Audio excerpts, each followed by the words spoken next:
Дами и господа, добро вечер. Дневна предизборна доза на рапорт со Јофе број 5 за оваа недела. Во вчерашната четврта поредневна доза се занимававме со премиерот Груевски и неговата навика да си чепка по својот телефон додека другите зборуваат, а Денес се занимаваме со премиерот Груевски, неговата навика да се чепка по својот телефон додека другите зборуваат.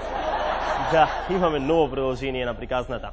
Вчера ви пуштивме снимка од завчерашниот настан во просториите на општина Киселавода, каде премиерот Груевски и министерот Јанакиевски сурфа на своите мобилни телефони и за жал премиерот не сакаше да го прифати министерот за пријател на Facebook.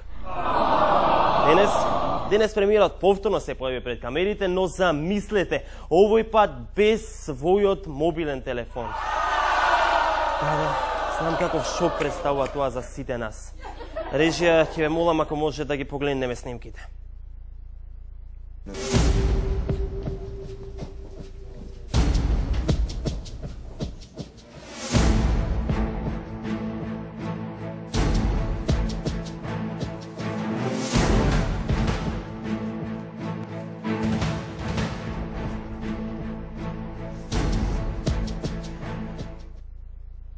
Да, на вистина застрашувачки снимки, почитувани гледачи. Премиерот без својот телефон во рака.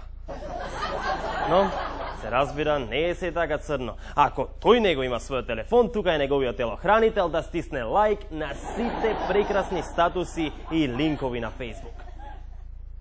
Почитувани директори на јавните предпријатија и културните институции во градот Скопје, почитувани сограѓани, почитувани Скопјани.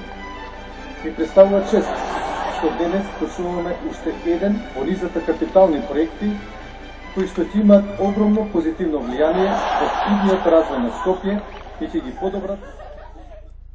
Да, мило ми е што премиерот си ја улеснил својата работа и нашол некој кој би ја правил за него. Не е лесно да си во текст со се што се случува на Facebook, а истовремено и да внимаваш на говорите на разните настани. И да, имаме уште еден интересен момент од денешниот настан поврзан со мобилните телефони. По вчерашниот со министерот Миле Јанакиевски, денес во главната улога е градоначалникот на аеродром Ивица Коневски. И се разбира, технологијата за читање мисли повторно е вклучена во акција. Чекај да му пишам јас на Миле, да го прашам дали конечно премиерот го прифатил за пријател. Ако и него го прифатил, тогаш тоа би значило дека само мене ме игнорира. Ќе се изврши усогласување на сите подземни инсталации. Еве одговорон Миле. Тај да видам што вика. Не, ниту мене ме прифаќа, ниту него го прифаќа. Срамот.